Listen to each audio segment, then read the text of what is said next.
look into the camera this direction, or over here, somewhere in this area. You're going to be asking me the question, but he going to have it. Why don't you put the camera more on the light? So there you go. Crazy. Because I'm an eye contact person. Now zoom out. Come on. There you go. Alright, you ready? Do you feel black schools are up to par with white schools? Why or why not?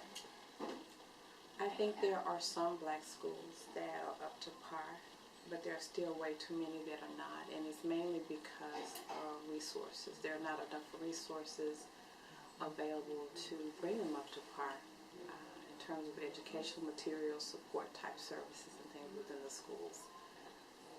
So, with time, things have changed, and it used to be a lot of initiatives available to make the schools more comparable, but a lot of those have been reduced with budget cuts and stuff like that. Okay. Did you vote for now President Barack Obama? Why? Yes. Why did you vote for him? Because his whole thing was about change, and I felt like it was time for change. It was time for us to have some new blood in office. Our economy, our state of affairs was already suffering quite a bit, and it was nice to have a Democrat come in and take the reins for a while. Okay. Do you believe welfare helps the black community or hinders it?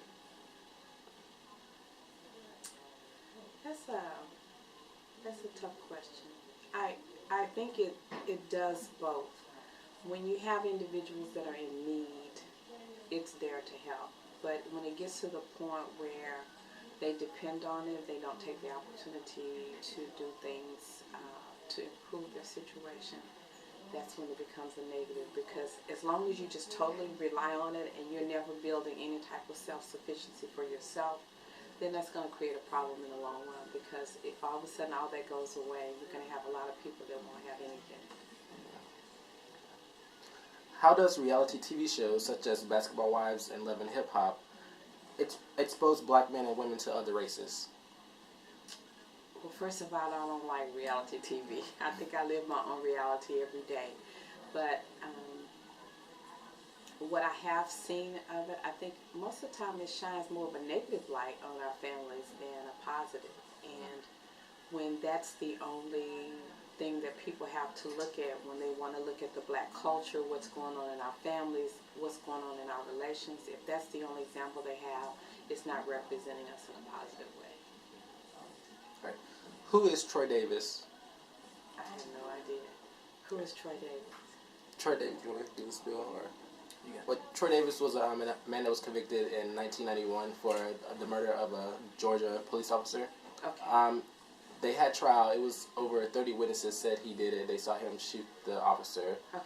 But he was in jail until 2000.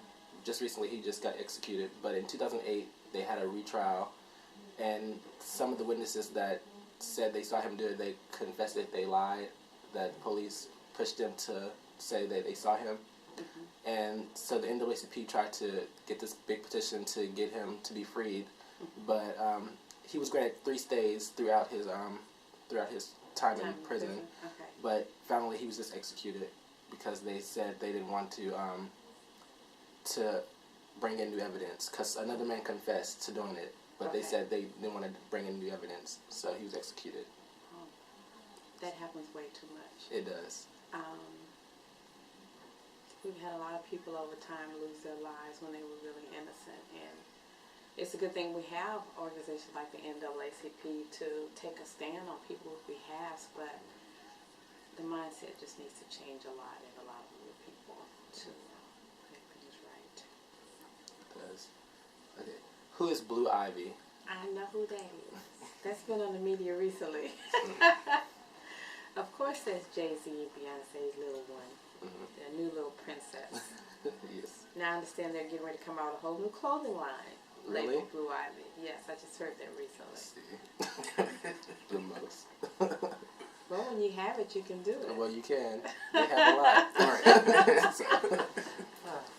Blue Ivy. Blue Ivy.